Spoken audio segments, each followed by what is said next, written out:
All right, just by way of review, remember there's a difference between shapes and forms.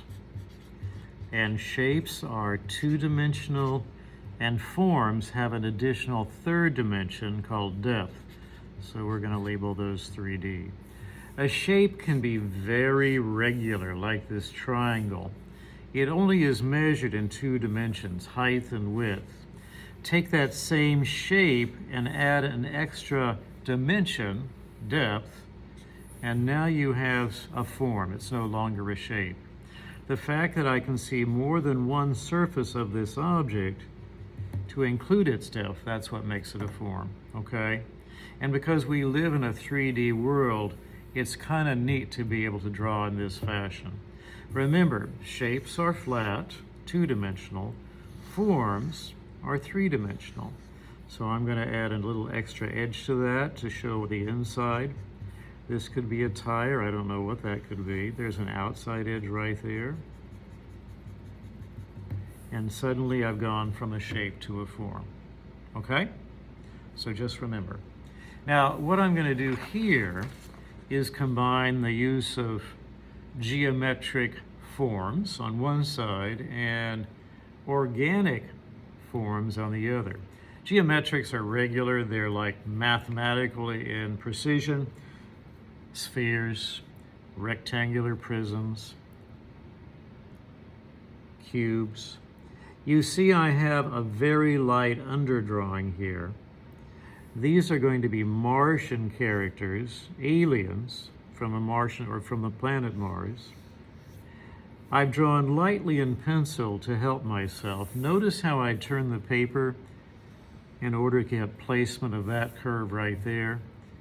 I am not going to shade this. I'm just going to do some really high quality line work here, suggestive of shading. It might be in your next assignment, you will be doing actual shading. I am using the tip of the marker when I can for those finer details. And then if I need a broad sweep of color, like right here, I may turn and use the side of the marker. But typically I like using just the tip to get more of a fine edge. I'm going to add some hatch marks over here on this side of this form. Still a geometric form because of its regularity. Looks like a French fry. And here's something very similar, a rectangular prism of sorts, even though it has a bend to it. I don't think rectangles typically do that. And here on the left side, yet again, I'll add the impression of some shading just by using hatching. Here is another sphere, a shape now, but I can give it sphere-like features if I'm careful with my line work. And again, something similar to what I did before, a rectangular prism, okay? I'm gonna use a broad sweep of color right there to add a little darkness to that side, okay? Now let's go ahead here. I like this folded piece moving about in space in so many different directions. It really challenges me, the artist, but also the viewer, to make sense of that, okay? And it can even have darker and lighter surfaces to be suggestive of areas facing up and areas facing down, okay? Down here, let's finish off this leg, if that's what it is. And again, I might use the broad sweep of black marker there, turn the paper, and use some hatching marks there, okay? Let's see what's going on up here. Well, this looks like a cylinder coming out of that opening in this sphere. I'm just going over my lines. When you're going over your lines, you don't have to keep exactly the same plan. You can change your plan at any time, depending on what you think to help the drawing, okay? I think I'm gonna go with a heavy line there, move that mark down. I'll go with some very light tapered lines here. Okay, looks more like eyelashes. I might add an additional line right there. I'll continue with that curve. Let's see what this is going to be.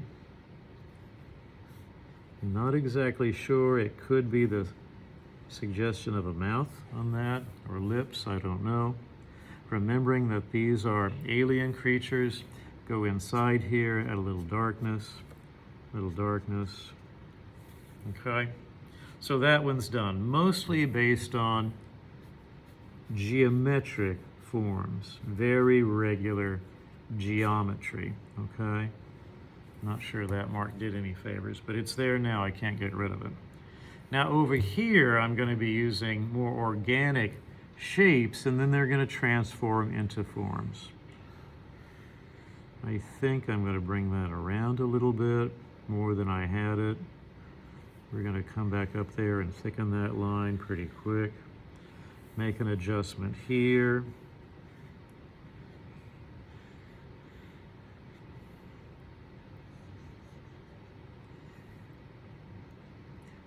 Remember that organic is derived from nature. They're shapes that are not nearly as easily identified, labeled. We don't know what to call this exactly.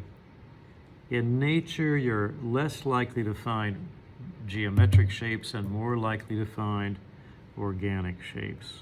Let's see, what am I going to do here? Let's make a little thickness there. I'm going to take this otherwise flat shape and see if I can't go ahead and add some additional edges.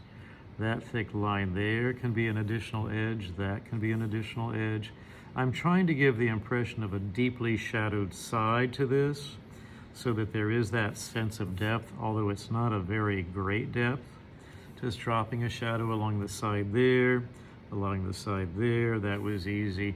This is the right side, maybe a little bit there. Where else can I add a little bit of shadow? Maybe a tiny bit on the bottom there, a tiny bit on the bottom there. Okay. What else might I do? Let's see. There was some detail here that I kind of like. I'm not sure what that's all about. I might go ahead and repeat this lash mark to make good use of it over there on that side. I have some really fine detail here. Again, something very organic in nature. This line that spirals around and down.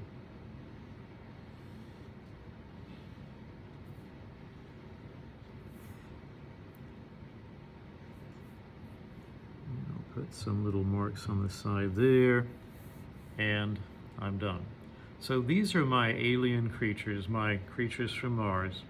On one side, the forms are looking light and dark, pretty shaded because of my line work. Lots of basic geometry on this side, spheres, cylinders, sections of cylinders, rectangular prisms, more spheres. Here, the initial shape is more organic. Whatever that is hard to label, although it looks a little bit horse-like. And then I just dropped a shadow in on the right side to make it look more three-dimensional. I can go ahead and put a hole right here, go to the right side, the underside and the right side of that hole, to open that up a little bit if I wanted to make that look like a hole going through the object. You can see light and dark gives you the impression of different sides to the surfaces here. Now, you try.